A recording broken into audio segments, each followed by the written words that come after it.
Hello everyone, मैं रत्नेश शर्मा आप सभी का यूट्यूब चैनल क्लासरूम पर हार्दिक स्वागत करता हूं। उम्मीद करता हूं कि आप अपने घर पर स्वस्थ होंगे और हाँ, अब मैं भी ठीक हूं बिल्कुल। अब थोड़ा सा जब आप वैक्सीन लोगे तो उसके बाद फीवर हो ही जाएगा। आप जिन्होंने ले ली है उनको तो पता है, जिन्होंने नहीं ली, जैसे आप लगेगी फर्स्ट डोज 2 दिन फीवर रहता ही रहता है। अब मैं बिल्कुल ठीक हूँ, आपके सामने फिर से हाजिर हूँ, आपका वही डेली सुबह 9 बजे एलजेब्रा के साथ में। मैं आपको एलजेब्रा में एल्जेब्रिक आइडेंटिटीज़ और एल्जेब्रिक फंक्शन आपको पढ़ा चुका था। जिन्होंने वो क्लासेस नहीं देखी हैं, सबसे पहले आप वो क्लासेस देखो, वरना आप अगर आज से भी अगर क्लास ज्वाइन करते हो तो भी आपको प्रॉपर अच्छे से समझ में आ रहा होगा। तीसरा पार्ट जरूर है, कुछ जगह आपको पहले और दूसरे पार्ट की ज़रूरत पड़ेगी तो मैं अलग से आपको बता दूंगा। जो बच्चे आज से भी क्लास को अगर ज्वाइन करना स्टार्ट करते हैं उनको भी अच्छे से समझ में आ रहा होगा, वरना मैंने एक एक चीज़ आपको डिटेल में आपको पढ़ाई है। a+b का स्क्वायर भी कैसे खुलता है वो बात भी मैंने आपको बताकर हर एक चीज़ को सिस्टमेटिक तरीके से पढ़ाने की कोशिश कर रहा हूँ। आपको वैसे पता चल गया होगा कि रीजनिंग की क्लास भी आज से आने वाली है, ठीक है। वैसे तो आज से आई जाएगी, लेकिन थोड़ा बहुत अभी पहला दिन है, उनके घर पे उन्होंने सेटअप कर लिया है अच्छे से, तो पहला दिन थोड़ा सा अगर टेक्निकल इशू आ जाए तो बात अलग है, वरना प्रॉपर वे में क्लासेस अब आना शुरू हो जाएगी रीजनिंग की भी। तो बच्चों, मैं आपको आज आप हेडिंग डाल सकते हो, अपने एल्जेब्रिक फंक्शन खत्म हो गए हैं, अब हम पढ़ रहे हैं फिक्स्ड अप्रोच के क्वेश्चंस, जहां मैं आपको कुछ कॉन्सेप्ट आपको सिखाऊंगा एल्जेब्रा के, उनसे डायरेक्ट क्वेश्चंस एग्जाम में पूछे जाते हैं। उन फिक्स्ड अप्रोच में पहला कॉन्सेप्ट जो मैं आपको सिखाना चाह रहा हूं बच्चों, वो है कंपोनेंडो एंड डिविडेंडो कॉन्सेप्ट, जिसे आप हिंदी के अंदर योगांतरानुपात नियम के नाम से भी जानते हो, ठीक है। क्या है ये कॉन्सेप्ट, कैसे हम इसे पहचानेंगे और पहचानने के बाद में हम किस तरीके से सोल्व करेंगे, वो चीजें मैं आपको यहां सिखाने वाला हूं। बिल्कुल बेसिक क्वेश्चंस भी करेंगे और इससे कितनी कॉम्प्लिकेटेड कैलकुलेशन बन सकती है, कितने टाइप के मॉडरेट क्वेश्चन बन सकते हैं, वो भी मैं आपको डिस्कस करने वाला हूं। तो चलो शुरू करते हैं आज की क्लास। तो बच्चों, कंपोनेंडो डिविडेंडो कॉन्सेप्ट क्या है? कभी भी आपको a/b इक्वल टू c/d अगर आपको दिखे, कभी भी आपको a/b इक्वल टू c/d दिखे, तो हमेशा ध्यान रखना हम इसको a प्लस का b अपॉन में a माइनस का b equal to c plus का d अपॉन में c माइनस का d कह सकते हैं। सबसे पहले तो ये वाली बात आप हमेशा ध्यान रखना, क्वेश्चन कभी भी आपको a/b इक्वल टू c/d दिखे तो हम हमेशा उसे ये कह सकते हैं, क्या कह सकते हैं, a प्लस बी अपॉन में a minus B equal to c plus D upon में c माइनस डी कह सकते हैं। बच्चों, क्लास आप देख रहे हो, बहुत अच्छी बात है। अपने पास में आपने चैनल को सब्सक्राइब तो कर ही दिया होगा, बार बार तो ये बातें क्या कहूँ, आप वीडियो को लाइक और शेयर जरूर कर दिया करो, जिससे हमारे अंदर एक थोड़ी सी पॉजिटिव एनर्जी और आ जाती है कि और ज़्यादा मेहनत हम बच्चों के साथ करें। आप भी हमारे साथ इंटरेस्ट बनाकर पढ़ाई कर रहे हो, अच्छे से शेयर कर रहे हो, और कुछ नहीं चाहिए हमें, ठीक है, बस इतना सा ध्यान रखो। तो ये बात मैंने आपको बताई बच्चों। आप इसे ऐसे भी कह सकते हो, कहने के अंदर तो माइनस वाला ऊपर, यहाँ माइनस वाला ऊपर और प्लस वाला नीचे, आप कहने में तो ऐसे भी कह सकते हो a माइनस बी अपॉन में a प्लस का b इक्वल टू बच्चों c माइनस का d अपॉन में c प्लस का d भी कह सकते हो।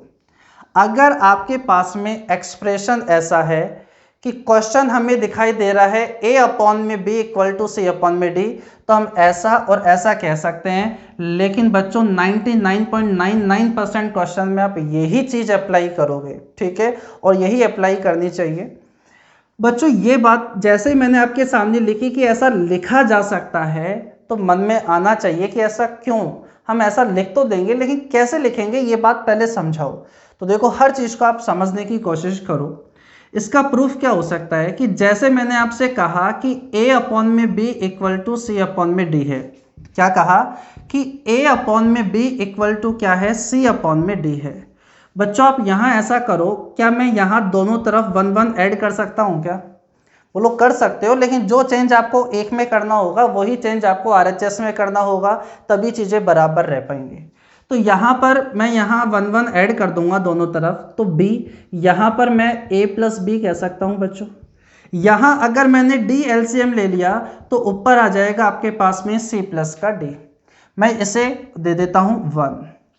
यहाँ पर जैसे हमने दोनों तरफ 1 1 ऐड किया, तो मैं यहाँ दोनों तरफ 1 1 सब्ट्रैक्ट कर देता हूँ, घटा देता हूँ। तो यहाँ हमारा LCM आ जाएगा b और ऊपर लिखा जाएगा a माइनस का b इक्वल टू बच्चों d हमारा LCM आ गया तो ऊपर आ गया है c माइनस का d। ये हमारे पास में 2 है बच्चों। अगर मैं यहाँ 1 डिवाइडेड बाई 2 कर देता हूँ, 1 डिवाइडेड बाई क्या कर दूँ बच्चों, 2 अगर कर दूँ, तो आप यहाँ पर ऐसा ही कहोगे।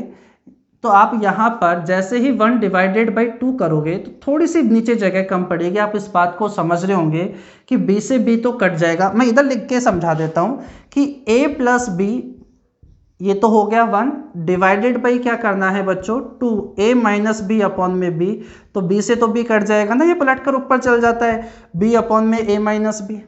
ठीक है, तो b से तो b कट जाएगा। तो प्यारे बच्चों मुझे बताओ रिजल्ट के तौर पर क्या a प्लस बी अपॉन में a minus B equal to c plus का d अपॉन में c माइनस का d ही फाइनल रिजल्ट के तौर पर आपके सामने दिखेगा क्या? क्या मुझे बताओ ये वाली बात आपको अच्छे से समझ में आ गई क्या? देखो बच्चों, जो भी अलजेब्रा पहली बार पढ़ रहा है, तो अगर नहीं भी पढ़ रहा, उसने पहले भी पढ़ रखी है, तो मुझे ये लगता है कि कहीं ना कहीं बच्चे को इतने सिस्टमेटिक तरीके से मैं अलजेब्रा पढ़ा दूँ।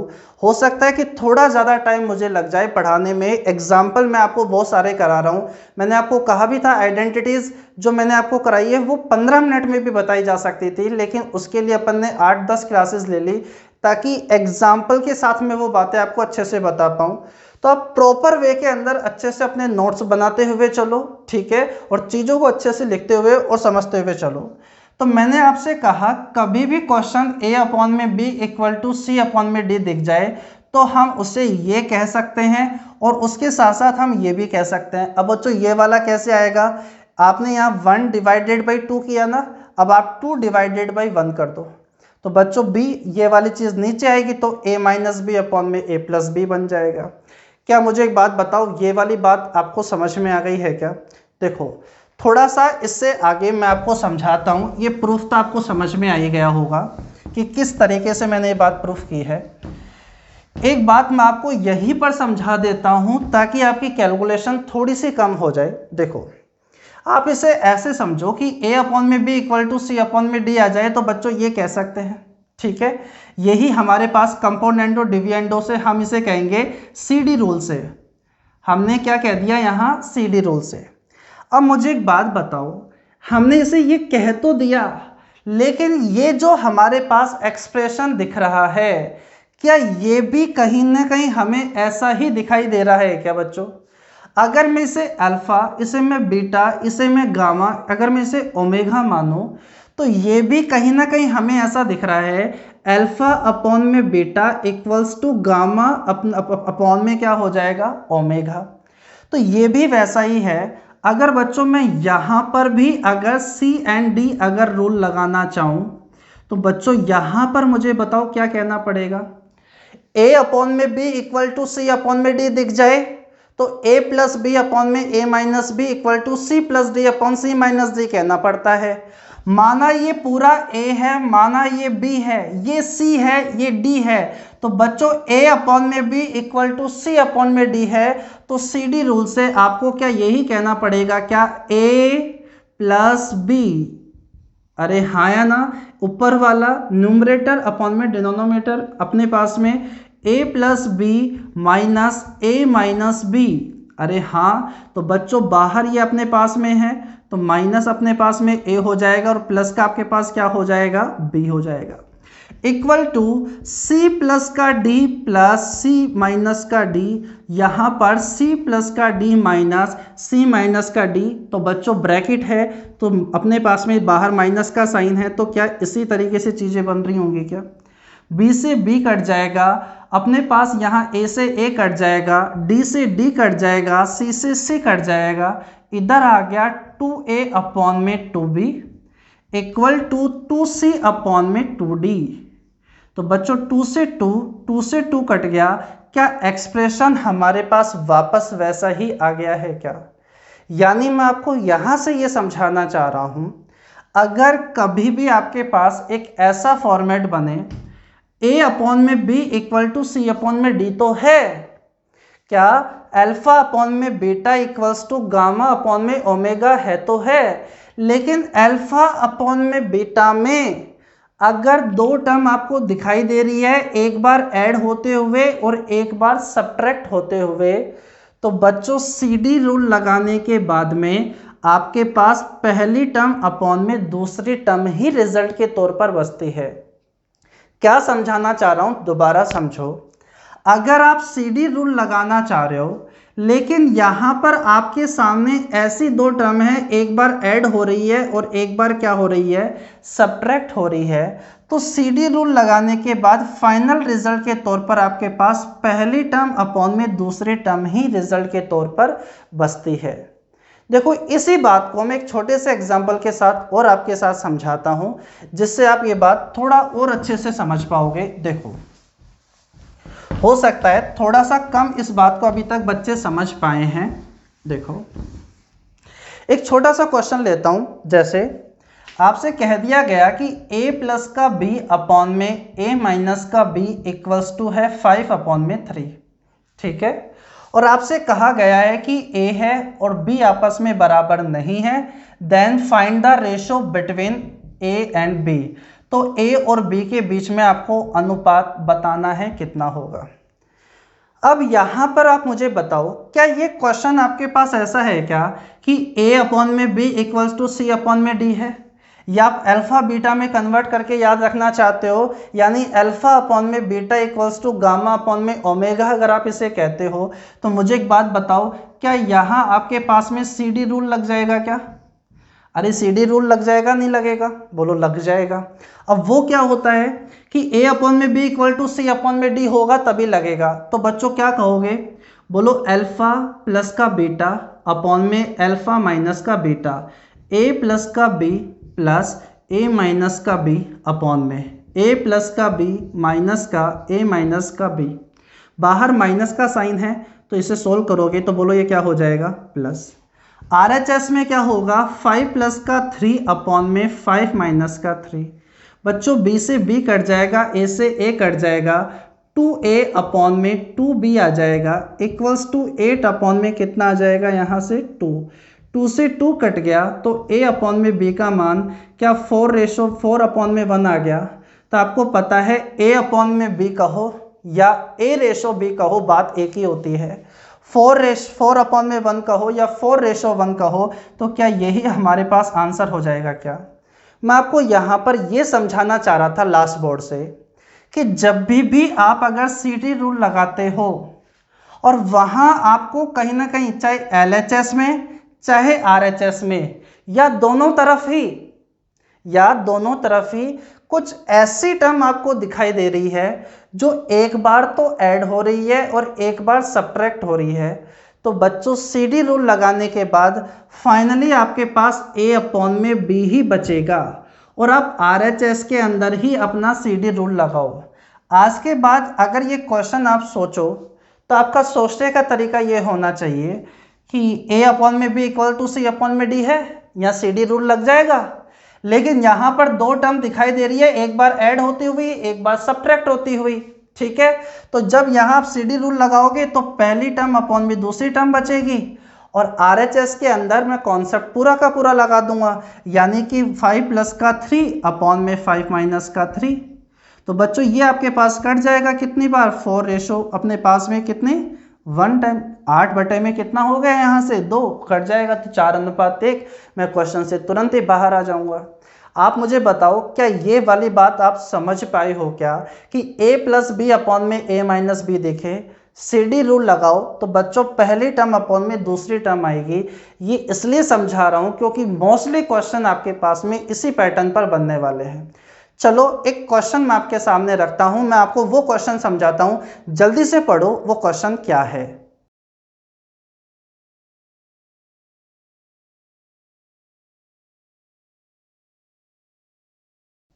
देखो बच्चों, अब मैं आपको ये क्वेश्चन समझाता हूं जिससे आप और ज़्यादा अच्छे से कॉन्सेप्ट को समझ पाओगे कि ये CD रूल का कॉन्सेप्ट क्या है। आपने यहाँ पर ये क्वेश्चन इस तरीके से पहचान में आना चाहिए, ये A/B इक्वल टू C/D दिखाई दे रहा है, ऊपर वाला A/B इक्वल टू C/D दिखाई दे रहा है। आप यहाँ पर CD रूल लगा सकते हो। और बच्चों यहाँ पर आप CD रूल तो लगा सकते हो, लेकिन मुझे एक बात बताओ, मैंने आपको ये दो एग्जाम्पल आपको समझा दिए हैं, अब आप थोड़ी सी शॉर्ट कैलकुलेशन करो कि यहाँ A/B के अंदर आपको यहाँ दो ही टर्म दिखाई दे रही है, एक तो √3 प्लस का x, एक √3 माइनस का x, जो एक बार ऐड हो रहा है और एक बार आपके पास क्या हो रहा है, सब्ट्रैक्ट हो रहा है। अगर आपको एक ही तरफ दो टर्म दिखाई दे, एक बार ऐड हो रही है और एक बार सब्ट्रैक्ट हो रही है, तो बच्चों जब CD रूल लगाओगे तो पहली टर्म अपॉन में सेकंड टर्म ही CD रूल लगाने के बाद रिजल्ट के तौर पर बचेगी क्या? अरे बचेगी या नहीं बचेगी, ये बात अब आपको समझ में आनी चाहिए कि आप इसे पूरा सोल्व करो, A प्लस का B अपॉन में A माइनस का B, तो वो टर्म कट जाएगी और यही वाली टर्म आपके पास बचेगी। इक्वल टू आपके पास बच्चों यहाँ क्या आएगा, 5 प्लस का 3 अपॉन में 5 माइनस का 3। यहाँ पर ऐसी दो टर्म नहीं है जो एक बार ऐड हो रही है और सब्ट्रैक्ट हो रही है, तो यहाँ हमें पूरा कॉन्सेप्ट लगाना पड़ेगा। अरे ठीक है बच्चों, देखो आप यहाँ पर अगर आपको लग रहा है कि नहीं सर हमें थोड़ा सा अभी भी कम समझ में आ रहा है, तो मैं एक और एग्जांपल आपके साथ बता देता हूँ बच्चों। मान लो ये थोड़ी देर के लिए ये आपके पास A है, मान लो ये आपके पास B है, ये A है बच्चों और ये आपके पास क्या है, B है। तो मुझे बताओ कंपोनेंडो डिविडेंडो लगाओगे तो A प्लस का B प्लस A अपने पास में A माइनस का B, अल्फा अपॉन में बीटा, तो अल्फा अपॉन में बीटा है, CD रूल लगाने पर अल्फा प्लस का बीटा अपॉन में अल्फा माइनस का क्या हो जाएगा, बीटा। तो बाहर माइनस है तो इसे सही से सोल्व कर दो और ये प्लस का हो जाएगा, B से B, A से A, तो बच्चों 2A अपॉन में 2B, तो 2 से 2 कट जाएगा तो A बचेगा और नीचे B बचेगा। अब बताओ, अब तो क्या समझ गए हो क्या कि पहली टर्म अपॉन में दूसरी टर्म ही बचती है। अब इस बात को समझा चुका हूँ, अब बार बार नहीं करेंगे रिपीट, अब आगे बढ़ते हैं। तो बच्चों यहाँ से 8/2, तो बोलो इसका मतलब तो आपके पास कितना है, 4। आपको x की वैल्यू निकालनी है, लेकिन x हमारा स्क्वायर रूट में फंसा हुआ है, तो बोलो क्या करें, बोलो स्क्वायर करना पड़ेगा तभी x बाहर आएगा।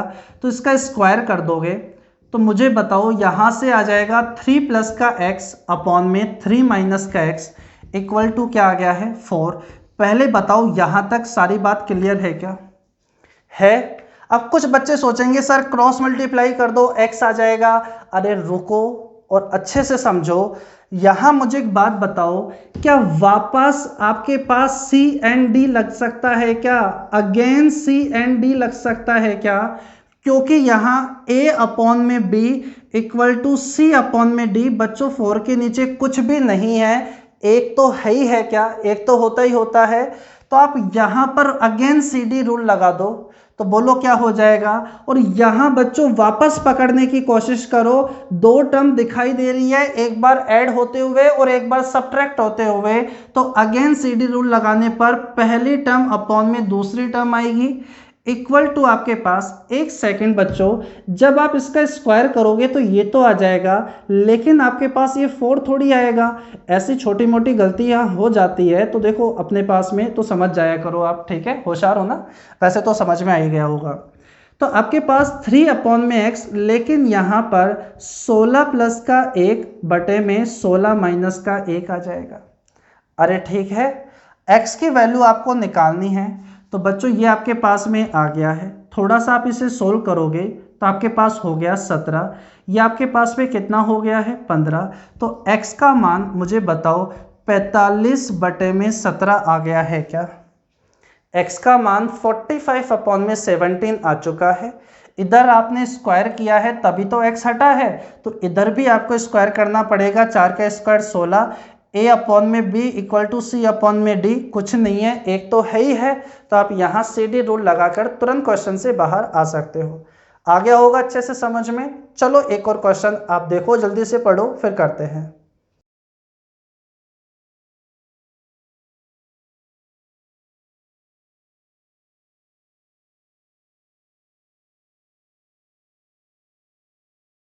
चलो समझते हैं अब हम एक और क्वेश्चन को, और हम हमारे इस कॉन्सेप्ट को और अच्छे से स्ट्रॉन्ग करते हैं। देखो इस क्वेश्चन को देखते ही आपको पता चल गया होगा कि a अपॉन में b equals to c upon में d है, और आपसे कहा गया है find the value of x। ठीक है, आप क्वेश्चंस तो आपने अच्छे से पढ़ ही लिया होगा, अब हम इसे सोल्व करते हैं। तो बच्चों a अपॉन में b equal to c upon में d है, लेकिन अब आपके सामने ऐसी दो वैल्यू नहीं दिखाई दे रही जो ऐड हो रही है और एक बार सब्ट्रैक्ट हो रही है, जिसे आप पहली टर्म अपॉन में दूसरी टर्म कह सको। तो यहाँ तो आपको CD रूल पर पूरी ही चीज़ें लगानी पड़ेगी। तो लिख दिया CD रूल। तो बच्चों एक्स स्क्वायर प्लस का 3x a प्लस का b यानी प्लस का 3x स्क्वायर प्लस का 1 अपॉन में एक्स क्यूब प्लस का 3x माइनस का 3x स्क्वायर प्लस का 1, और जब आप इधर ऐड करोगे 341 प्लस का 91 अपॉन में 341 माइनस का 91। अभी आप हर एक स्टेप को बिल्कुल खोलते हुए मैं समझा रहा हूँ, वरना बाद में तो आप देखते ही समझ जाओगे कि इस क्वेश्चन के अंदर क्या अप्रोच लग रही है, कैसे कैलकुलेशन हमें शॉर्ट करनी है। ये वाली कैलकुलेशन भी आप वर्बली सोल्व कर लोगे, लेकिन मैं टीचर हूँ, मुझे पता है कि हर एक टाइप के बच्चे यहाँ सामने होते हैं, तो ऐसा कोई भी बच्चा नहीं होना चाहिए जिसे ये बात समझ में नहीं आए। तो बच्चों अलजेब्रा के अंदर पावर सेपरेट करते हुए चलनी चाहिए हमेशा, यानी क्यूब क्यूब एक तरफ, फिर स्क्वायर, फिर सिंगल पावर, फिर कांस्टेंट वाली टर्म आपके पास में, जिससे क्वेश्चन आपका अपने आप अप्रोच के अंदर आ जाए। यहाँ पर आपके पास में एक्स क्यूब है ये, तो अपने पास में क्यूब है, फिर स्क्वायर वाली टर्म आनी चाहिए, तो 3x स्क्वायर पहले आ जाएगा, 3x बाद में आ जाएगा। तो आप ऐसा कर लो, इधर चल जाएगा और ये इधर आ जाएगा। 3x स्क्वायर पहले चल जाएगा और 3x बाद में आ जाएगा। तो देखो माइनस का 3x स्क्वायर प्लस का 3x, अपन ने पावर सेपरेट कर ली, यानी क्यूब क्यूब स्क्वायर, फिर सिंगल टर्म, फिर अपने पास कोफिशिएंट। जैसे ही आपने यहाँ किया और आप पुरानी बेसिक क्लासेस को, एल्जेब्रिक आइडेंटिटीज़ को आपने अच्छे से पढ़ा है, तो आपको यहाँ पता चल रहा होगा कि पावर डिक्रीज तो हो ही रही है, और 1331 कुछ याद आ रहा है क्या? अगर याद नहीं आ रहा तो मैं आपसे कहूँगा यही वीडियो रोको और क्लास नंबर 1, 2, 3, 4, 5 दोबारा देखो आप, अगर याद नहीं आ रहा तो। वरना तो समझ में आना चाहिए कि ये a प्लस बी का होल क्यूब है। किसका है? पहले वाले का, और आखिरी वाले को पकड़ लो, ये आपके पास है बच्चों x प्लस 1 का होल क्यूब है। और ये आपके पास में क्या है? ये 1 माइनस 3 आपके पास में बच्चों, ये आपके पास में हो जाएगा माइनस का 1 जब आप a माइनस का b करोगे तो, ठीक है ना। a माइनस का b करोगे माइनस का 1 माइनस 3 प्लस 3 माइनस का 1 आपके पास में, ये है आपके पास x माइनस 1 का होल क्यूब। तो बच्चों रिजल्ट के तौर पर आपके पास जो बचेगा, यहाँ पर जब आप इन्हें ऐड करोगे तो 341 और 91, 2 9 4 13, 432 अपॉन में 0, और आपके पास भी ये कितना हो जाएगा? 250। यहाँ से मैं थोड़ा सा इसे सोल्व कर लूँ, क्योंकि यहाँ क्यूब, तो मैं यहाँ क्यूब रूट ले लूँगा, तो ये भी तो क्यूब रूट होना चाहिए, तो ये तो ऐसे तो बनेगा नहीं। 2 की टेबल से 125 और 2 की टेबल से 2, अपने पास में 16, और अब आप यहाँ पर क्यूब रूट कर दो। क्यूब रूट घनमूल करोगे तो x प्लस 1 अपॉन में x माइनस 1 इक्वल टू, अपने पास में 216 किसका होता है? 6 का। 125 किसका होता है? 5 का। मुझे बताओ ये बात आपको समझ में आ गई है क्या? अगर ये बात आपको यहाँ तक समझ में आ गई है फिर तो क्वेश्चन आपसे सोल्व हो ही गया, क्योंकि आप यहाँ से आपको x की वैल्यू निकालनी थी, और यहाँ तक आने के बाद तो हर एक स्टूडेंट सोल्व कर लेगा। अब आप वापस यहाँ CD रूल लगा दो, क्योंकि यहाँ a अपॉन में b equal to c upon में d दिख रहा है, और a अपॉन बी में दो टर्म ऐसी आ रही है जो ऐड हो रही है और फिर सब्ट्रैक्ट हो रही है। तो बच्चों पहली टर्म अपॉन में दूसरी टर्म, यहाँ तो ये लग जाएगा और यहाँ आपका कंप्लीट यानी 6 + 5 अपॉन में 6 - 5। तो मुझे बताओ क्या x का मान 11 हमारे क्वेश्चन का आंसर बन जाएगा क्या? अरे हाँ या ना? उम्मीद है ये बात अच्छे से समझ में आ गई होगी। बहुत धीरे धीरे तरीके से मैं आपको समझा रहा हूँ। बहुत सारे बच्चे जल्दी रिप्लाई कर देते हैं, मुझे बहुत खुशी होती है। आप भी जल्दी जल्दी रिप्लाई किया करो, ठीक है ना? मैं सभी के कमेंट्स अच्छे तरीके से चेक कर रहा होता हूँ, ठीक है। अगला क्वेश्चन जल्दी से पढ़ो।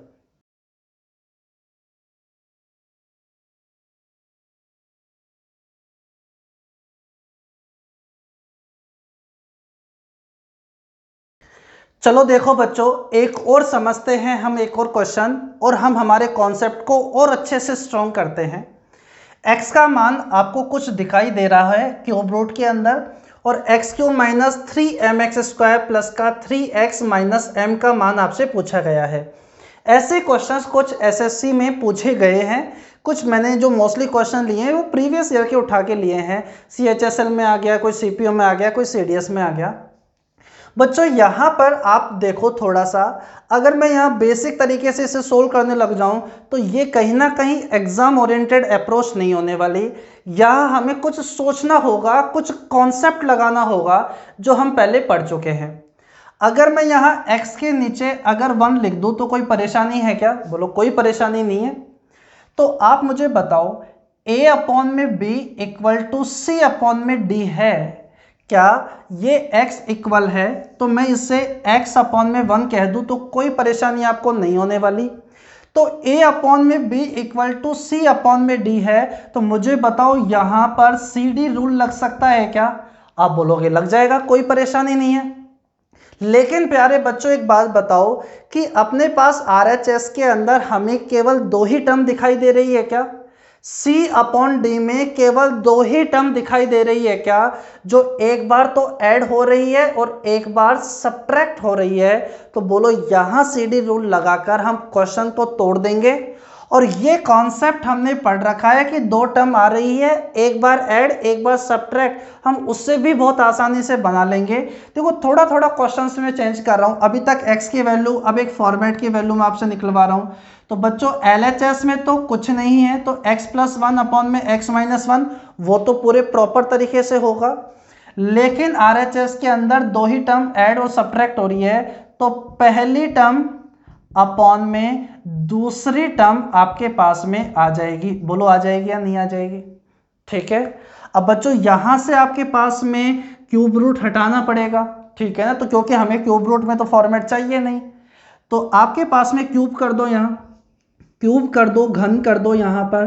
तो x + 1 का क्यूब अपॉन में x - 1 का क्यूब इक्वल्स टू बच्चों m + 1 अपॉन में m - 1। मुझे एक बात बता दो सभी स्टूडेंट, यहाँ तक बात अच्छे से क्लियर है? ठीक है। अब एक बात बताओ, यहाँ क्या हमने यहाँ तक सोल्व किया और सोल्व करने के बाद ऐसा लग रहा है क्या कि यहाँ पर वापस CD रूल लगा दो, ये क्वेश्चन और अच्छे से सोल्व हो जाएगा? बोलो हो जाएगा नहीं हो जाएगा? क्योंकि a अपॉन में b equal to c upon में d है, और वापस RHS में दो टर्म दिख रही है ऐड और सब्ट्रैक्ट होती हुई, तो यहाँ पर तो CD रूल लगाने के बाद m अपॉन में 1 बचेगा। Again C and D rule लगा दिया, लेकिन बच्चों यहाँ x + 1 का क्यूब प्लस x - 1 का क्यूब अपॉन में a + b अपॉन में a माइनस का b बचेगा। बोलो ये बचेगा या नहीं बचेगा? और RHS में तो पहली टर्म अपॉन में दूसरी टर्म आएगा।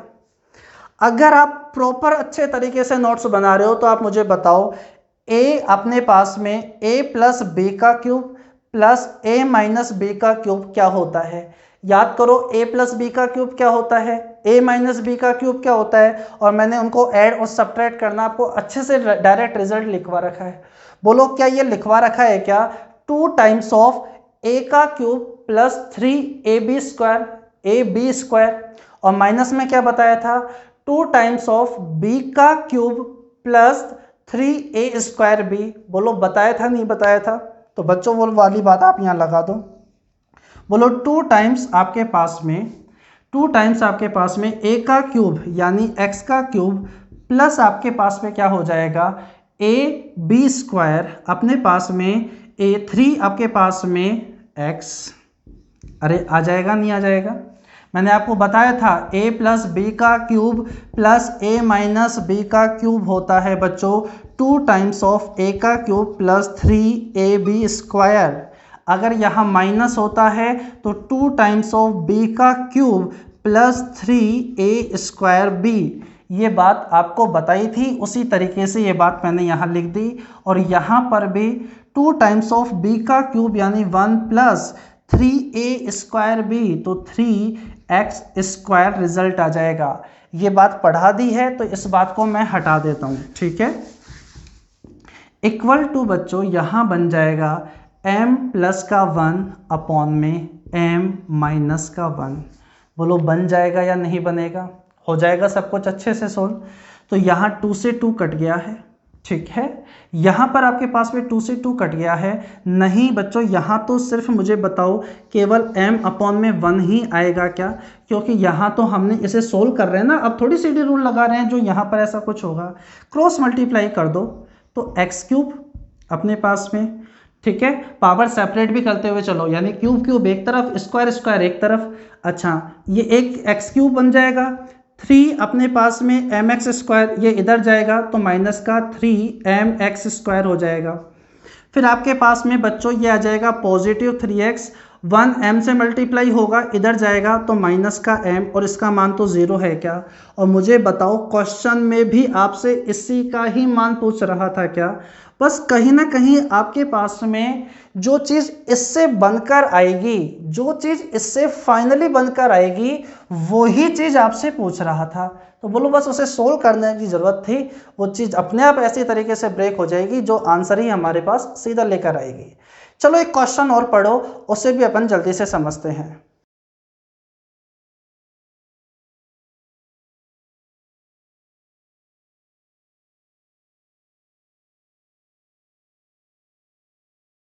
चलो बच्चों देखते हैं हम एक और थोड़ा सा अपडेटेड क्वेश्चन, उसी तरीके के क्वेश्चन को और किस तरीके से घुमाकर आपके सामने रख सकता है। क्वेश्चन में कहा गया है a plus B ratio root of A B का मान 4:1 है। a b से बड़ा है तो a और b के बीच का रेशो आपसे पूछा गया है। आपको ये बात पता होनी चाहिए कि a रेशो b कहो, a अनुपात b कहो या a बटे में b, बात एक ही होती है। तो मुझे एक बात बताओ, क्या मैं इसे a प्लस का b अपॉन में रूट ऑफ ए बी कह सकता हूँ क्या? बोलो कोई परेशानी नहीं है। इसी तरह इससे मैं क्या कह सकता हूँ कि 4:1 कहो या 4 अपॉन में 1, बोलो बात एक ही है, ठीक है। जैसे ही आपने ये चीज़ देखी तो बच्चों a अपॉन में b equal to c upon में d दिखाई दे रहा है, और आप यहाँ CD रूल लगाओगे, ठीक है। आप यहाँ पर लगा लो अपना क्या, CD रूल। तो बच्चों CD रूल आप यहाँ लगाओगे तो a प्लस का b, a प्लस b तो रूट ऑफ ए बी, और यहाँ आ जाएगा a प्लस बी माइनस का root of A B equal to 4 plus का 1 अपॉन में 4 माइनस का 1। यहाँ तक किसी भी स्टूडेंट को कोई परेशानी नहीं होगी, ठीक है।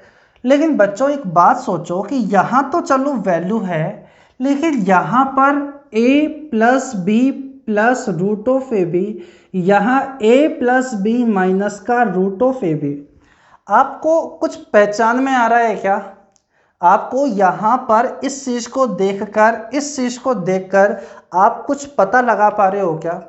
अगर आप पता लगा पा रहे हो कि क्या है क्या नहीं है यहाँ पर, या कुछ चीज़ की कमी पड़ रही है तो अच्छी बात है। नहीं तो मुझे एक बात बताओ कि a square plus B square plus A B अगर आपको दिख जाए, या माइनस का ए बी अगर आपको दिख जाए, क्या अब आप मुझे बताओ क्या पता लगा पाओगे क्या कि यहाँ पर किसी चीज़ की कमी है आपके पास में या नहीं है? तो आपको पता लगना चाहिए कि यहाँ पर 2 की कमी है, जिससे ये अपने पास में क्या बन जाएगा बच्चों, a प्लस बी का स्क्वायर या a माइनस बी का स्क्वायर। सेम सिचुएशन आपको यहाँ पर भी दिखनी चाहिए कि यहाँ a plus B plus root of A B है। अगर यहाँ पर 2 होता, अगर यहाँ पर 2 होता तो बच्चों ये root of A plus root B का स्क्वायर बन जाता। Root A plus root B, root A minus root B का स्क्वायर, बोलो बन जाता या नहीं बन जाता? लेकिन अभी इसलिए नहीं बन पा रहा है क्योंकि यहाँ पर 2 नहीं है। तो बच्चों यहाँ पर आप कैसे जैसे 2 ला सकते हो क्या? तो आप थोड़ा सा रुको और सोचो, बोलो यहाँ पर 2, जब आप सोचोगे तो पता चल रहा है कि इधर उधर मल्टीप्लाई करेंगे तो ये भी चेंजेस हो जाएंगे और इनको चेंज करना नहीं है। तो ये तभी आ सकता था जब यहाँ पर अपने पास क्या होता, 2 होता।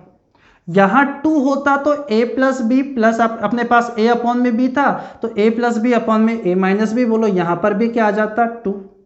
तो बच्चों आप यहाँ पर 2 है तो ऊपर 2 नहीं करो, अपन ने यहाँ पर 1/2 कर दिया तो यहाँ पर भी क्या कर दो, 2 कर दो, जिससे ये क्वेश्चन हमारा इतने अच्छे तरीके से ब्रेक हो जाएगा कि आप सीधे बहुत जल्दी आंसर तक पहुँच जाओगे। क्या समझ पा रहे हो क्या कि यहाँ पर मैंने 2 से क्यों मल्टीप्लाई किया है? अगर मैं यहाँ पे 2 से मल्टीप्लाई पहले कर देता तो आपको समझ में आ जाता है। कुछ बच्चे सोचने लग जाते हैं सर तो आप रट कर आए हो, लेकिन मुझे तो पता है कहाँ क्या करना है, लेकिन वो अप्रोच मैं आपको समझा रहा हूँ, इसलिए मैं यहाँ पर लास्ट में ही कर रहा हूँ। और वो बात भी पहले मैं आपको समझा कर, ऐसे नहीं समझ में आई तो दूसरा एग्जाम्पल देकर मैं आपसे पूछ रहा हूँ, क्या अब तो पहचान पा रहे हो क्या? अरे हाँ है ना, ठीक है। और नहीं भी थोड़ा समझ पा रहे हो तो मेंटोस की जो अपने पास टैबलेट आती है ना, मेंटोस की जो टॉफ़ी आती है उसे साथ रखा करो, दिमाग की बत्ती जलती रहती है उससे। तो चलो देखो एक बार, यहाँ 2 रखोगे तो बच्चों a प्लस बी 2ab और यहाँ पर a प्लस बी माइनस का 2ab, क्या मुझे बताओ, ये तो root of a plus root of b का स्क्वायर, इधर आपके पास में root of a minus root of b का स्क्वायर, बोलो बन जाएगा या नहीं बनेगा? समझ में आ रहा है ना कि हमने यहाँ पर 2 से क्यों मल्टीप्लाई किया? थोड़ा थोड़ा सा चेंज करते हुए मैं आपको क्वेश्चन करा रहा हूँ। अब एक के ऊपर 50 क्वेश्चंस करा दूँ तो फिर क्या फ़ायदा रह जाएगा? थोड़ी सी प्रैक्टिस आपको भी करनी होगी, जितने चेंज करके क्वेश्चन रख सकता है वो मैं आपको करा देता हूँ। देखो यहाँ पर भी अगर आपने 2 से किया था तो बच्चों 4 से 2 कट जाएगा, अपने पास में 2 बच जाएगा, तो आपके पास में ये बचेगा ओनली 2। तो 2 प्लस का 1 अपॉन में 2 माइनस का 1। मुझे एक बात बताओ, ये बात क्लियर हो गई है क्या? ठीक है। तो बच्चों यहाँ पर आपके पास आ गया है ओनली कितना, 3। ठीक है। अब यहाँ पर आपके पास में बोलो ये स्क्वायर, ये स्क्वायर, तो बच्चों यहाँ पर स्क्वायर रूट लेना पड़ेगा। यहाँ तक तो कोई परेशानी आपको बिल्कुल भी नहीं आई होगी। इसे सॉल्व मैं यहाँ कर देता हूँ बहुत कम स्टेप के अंदर। तो बोलो रूट ए प्लस का रूट बी अपॉन में रूट ए माइनस का रूट बी इक्वल टू हो गया है बच्चों कितना, रूट 3। बोलो क्लियर है सब कुछ यहाँ पर? उम्मीद है समझ में आ रहा होगा बहुत अच्छे से। बच्चों यहाँ पर जैसे ही आप आए तो मुझे एक बात बताओ, क्या वापस CND रूल लगा दूँ क्या? वापस CND रूल लगा दो, क्योंकि इसके नीचे मैं 1 रख सकता हूँ, तो यहाँ CND रूल लगा दो। तो यहाँ 2 टर्म दिख रही है, एक बार ऐड और एक बार सब्ट्रैक्ट, तो बिना टाइम लगाए a अपॉन में b कहो, यहाँ रूट 3 प्लस 1 अपॉन में रूट 3 माइनस 1 कहो। रेशो चाहिए a और b का, लेकिन a और b तो रूट में फंसे हैं, स्क्वायर कर दो तो a अपॉन में b आएगा। इधर स्क्वायर करोगे तो a square plus b square, बोलो 4 हो गया क्या, 4 प्लस का 2 रूट 3 अपॉन में, बोलो ये कितना हो जाएगा अपने पास में 4 माइनस का 2 रूट 3। बच्चों या तो ये ऑप्शन के अंदर आपको मिल जाएगा, वरना 2 यहाँ से कॉमन लिया जा सकता है, 2 कॉमन आ जाएगा, 2 कॉमन आ जाएगा, 2 से 2 कट जाएगा, वो एक आपको ऑप्शन में मिलेगा। तो इसके आगे या तो ये आंसर है या फिर और आपके पास में 2 कॉमन आकर कट जाएगा, वो ऑप्शन में होगा। चलो बढ़ते हैं एक और क्वेश्चन की तरफ जल्दी से, अब आप उसे खुद सोल्व करो।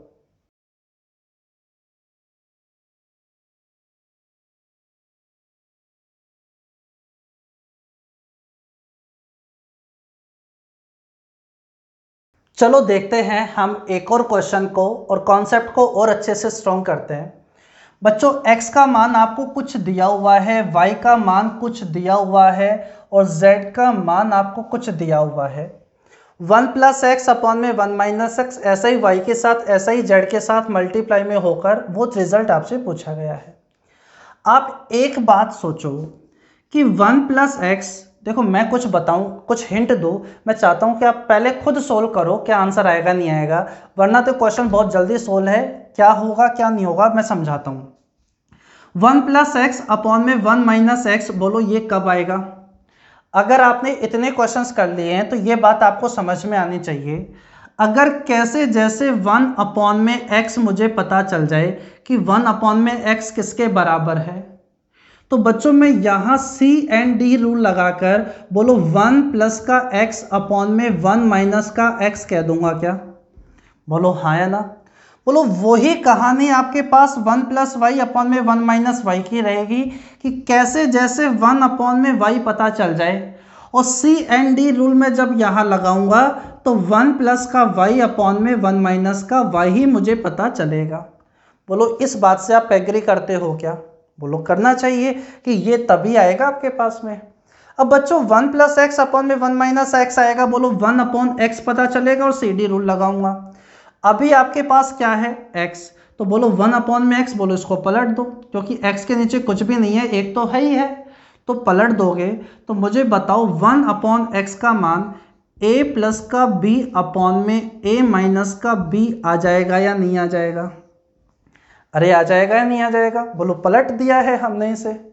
अब बच्चों यहाँ पर सी एन डी रूल लगाऊंगा तो 1 प्लस एक्स अपॉन में 1 माइनस एक्स, ये बात तो जो वो पूछ रहा था वहीं से मैंने अप्रोच लगा ली थी। अब मैं आपसे कहूँ कि बताओ x प्लस वाई अपॉन में x माइनस वाई कब आएगा? अरे भाई x अपॉन में y बता दो क्या है, और जब मैं सी डी रूल लगाऊंगा तो x प्लस वाई अपॉन में x माइनस वाई ही मेरे पास रिजल्ट के तौर पर बचेगा। तो बच्चों यहाँ पर आप वही बात सोच रहे थे, उससे ये पता लगा ली। अब सी डी रूल लगाओगे तो LHS में तो पहले ही लगा दिया, और RHS में जब सी डी रूल लगाओगे तो दो टर्म दिखाई दे रही है ऐड और सब्ट्रैक्ट होते हुए, तो मुझे बताओ क्या ये A अपॉन में B ही बचेगा क्या? अरे हाँ या ना? बोलो इसका मान आपके पास कितना आ गया है? A अपॉन में B। बोलो y का मान ये है तो 1 अपॉन में y का मान, बोलो पलट दो इसे, तो आपके पास आ जाएगा b प्लस का c अपॉन में b माइनस का c। तो बच्चों इधर सी डी रूल आप जब लगाओगे तो LHS में तो लगा दिया है, RHS के अंदर क्या b अपॉन में c ही आना चाहिए क्या? क्योंकि दो टर्म, अब ये बार बार सोल्व नहीं करो, ये बहुत शुरुआत में समझाया था मैंने, अब आप डायरेक्ट करोगे, इसका मान b अपॉन में c आ जाएगा, और जैसे आप पलटोगे तो c प्लस ए अपॉन में c माइनस ए, सी डी रूल लगाओगे तो c अपॉन में a आ जाएगा, c से c कट जाएगा, b से b कट जाएगा, a से a कट जाएगा, सब कुछ कट जाएगा, तो आंसर 0 है ना? नहीं, सब कुछ कट जाएगा, एक बचेगा, एक आंसर आ जाएगा, है ना? तो ऐसी सिली मिस्टेक मत कर देना कभी, ठीक है? तो जैसे एक बार बच्चा पूछता था, सर यहाँ तो सब कुछ तो कट ही गया, फिर बचा क्या? तो अरे भाई कि भाग गया है भाई यहाँ पर, ठीक है ना? तो डिवाइड करोगे, 4 में 4 का भाग दोगे तो एक बार तो भाग गया है ना, तो वो अपने पास आंसर आ जाएगा 1। एक और क्वेश्चन देखो जल्दी से।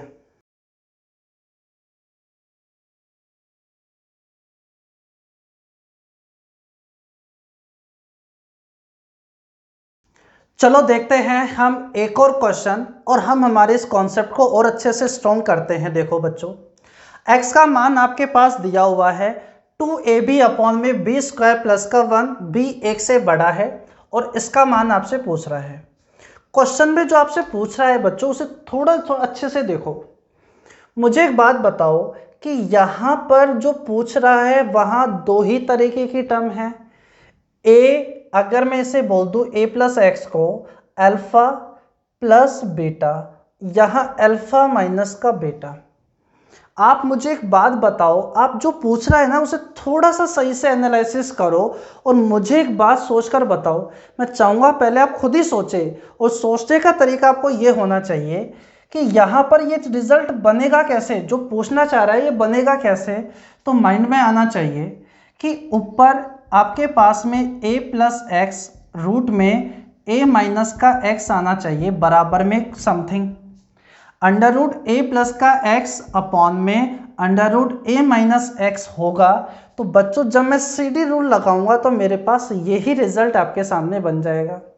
अब बच्चों ये वाली चीज़ आपको बनानी होगी, यानी a प्लस एक्स आपको बनाना होगा, लेकिन यहाँ पर a प्लस एक्स साथ में नहीं है, ठीक है? बोलो a प्लस एक्स अगर साथ में नहीं है तो इसका मतलब है कहीं ना कहीं आपको सबसे पहले a अपॉन एक्स पर मेहनत करनी होगी। किस पर मेहनत करनी होगी? a अपॉन एक्स पर, कि a अपॉन एक्स समथिंग कुछ है और यहां जब c एंड d रूल लगेगा उसके ऊपर बच्चों, तो वो a प्लस एक्स अपॉन में a minus one, a minus का x रिजल्ट देगा और फिर यहां तक पहुंचना आपके लिए आसान हो जाएगा। क्या आप ऐसी बातें भी सोच पा रहे हो क्या? अरे हाँ है ना। क्वेश्चन को करने से पहले, पेन चलाने से पहले पूरा मैप अपना तैयार कर लो, क्या है क्या नहीं है, ताकि अपन फटाफट फिर अपन क्वेश्चन को सोल्व करते रहें। अगर a प्लस एक्स का ही सीधा कॉम्बिनेशन मुझे वहाँ दिखाई दे रहा होता तो कैसे जैसे मैं a प्लस बी बनाता, लेकिन था नहीं। तो फिर मैंने सोचा कि यहाँ पर भी दो टर्म है, बोलो ये कब बनेगी? यहाँ बनेगी, बोलो a plus X, a minus X. Root को भी अगर हटाऊं थोड़ी देर के लिए, वो तभी आया होगा जब a अपॉन एक्स पर CD रूल लगा देंगे। तो बच्चों a अपॉन में x, लेकिन यहाँ तो x है, a यहाँ पर भेज दो। तो मुझे बताओ a जब यहाँ पर भेज दोगे तो x अपॉन a का मान कितना हो जाएगा? 2b अपॉन में b स्क्वायर प्लस 1 हो जाएगा क्या? तो बताओ a अपॉन एक्स का मान कितना हो जाएगा? पलट दो, a इधर भेज दिया था और पलट दो, तो क्या b स्क्वायर प्लस का 1 अपॉन में क्या 2b आ जाएगा क्या? अरे हाँ है ना, आ जाएगा। कंपोनेंडो डिविडेंडो लगा दो, तो बताओ यहाँ पे तो लगा ही दिया, तो b स्क्वायर प्लस का 1 प्लस का 2b, और यहाँ आ जाएगा b स्क्वायर प्लस का 1 माइनस का 2b। ठीक है बच्चों, लेकिन ये तो a plus X, a minus x का मान आया है, हमें तो रूट चाहिए। तो जब आप इसके ऊपर स्क्वायर रूट लोगे तो मुझे बताओ ये a square plus B square plus 2ab, ये तो कहीं ना कहीं स्क्वायर बना हुआ है क्या? बोलो ये तो आपके पास जब दोनों तरफ आप स्क्वायर रूट ले लोगे तो इधर आपके पास बचा है b प्लस 1 का, आपके पास ये क्या है? स्क्वायर है, और ये b माइनस 1 का स्क्वायर है। इधर स्क्वायर रूट ले लिया तो इधर भी आप स्क्वायर रूट ले लो, जिसमें इससे ये आपके पास कट जाए। अरे बोलो कट जाएगा क्या? और ये तो आपके पास में क्या हो गया है बच्चों? सोल्व हो गया है, स्क्वायर रूट हट गया है ना हमारे पास में। आ रहा है समझ में अच्छे से कि भाई ये b माइनस 1 का स्क्वायर है, ये b प्लस 1 का स्क्वायर है। उधर स्क्वायर रूट लोगे तो इधर स्क्वायर से स्क्वायर रूट यानी वर्गमूल आपका हट जाएगा। अब बच्चों यहाँ पर आपको ये वाला एक्सप्रेशन चाहिए, बोलो देखते ही समझ में आ जाना चाहिए कि अगर मैं यहाँ पर अगेन CD रूल लगाऊंगा, क्या वापस CD रूल का कॉन्सेप्ट लगाऊंगा, तो LHS के अंदर तो मुझे यही दिखाई देगा, RHS के अंदर मुझे दो टर्म दिखाई दे रही है बच्चों, जो एक बार ऐड हो रही है एक बार सब्ट्रैक्ट। तो बोलो पहली टर्म अपॉन में दूसरी टर्म आएगी। तो बच्चों जब यहाँ CD रूल लगाओगे तो LHS में तो ये, और RHS में क्वेश्चन मार्क की जगह बोलो b अपॉन में 1, यानी हमारा आंसर क्या सिर्फ b ही हो जाएगा क्या? हमारा आंसर सिर्फ कितना हो जाएगा? b हो जाएगा। कुछ इस तरीके से ऑप्शन आपके सामने दिए हुए होंगे, वहाँ हमारा आंसर बन जाएगा। ठीक है, चलो आज की क्लास में अपन इतना ही रखते हैं। कुछ क्वेश्चंस मैं आपके साथ टेलीग्राम चैनल पर भी शेयर करता हूं, मैथ्स विद रत्नेश शर्मा के नाम से जो है, और मैंने वहां पर आपको क्वेश्चंस भी बताए थे कि आप वो क्वेश्चंस करना स्टार्ट कर दो। बहुत जल्दी मैं उनकी आंसर की आपके साथ डाल दूंगा, लेकिन मैं चाह रहा था कि उस पर से जो डाउट हो वो मैं खुद आपको यहाँ पर सोल्व करवाऊँ। ठीक है, तो उसका भी मैं आपके सामने कुछ ऑप्शन सोचता हूँ कि किस तरीके से मैं आपसे वो क्वेश्चन डाउट के तौर पर ले लूँ। ठीक है, तो या फिर मैं वहाँ पे सारे जो बाकी के क्वेश्चंस बचेंगे सॉल्यूशन तो मैं डाल ही दूंगा, सॉल्यूशन तो मेरे पास रखा हुआ है वो मैं डाल ही दूंगा, लेकिन मैं चाह रहा था कि कुछ क्वेश्चंस मैं आपको जो डाउट के हैं वो बोर्ड पर कराऊं ताकि आप अच्छे से उन बातों को समझ पाएं। ठीक है, चलो उसके बारे में सोचते हैं। आप सारे के सारे क्वेश्चन अटेम्प्ट कर लो, और अभी इसके भी कुछ क्वेश्चंस मैं आपको देता हूं। नेक्स्ट क्लास के अंदर एक दो क्वेश्चन इसके करवा के मैं आपको सेकंड अप्रोच पढ़ाऊंगा, सेकंड फिक्स अप्रोच पढ़ाऊंगा। तब तक अच्छे से रहो, अच्छे से पढ़ते रहो। आज इतना ही, थैंक यू।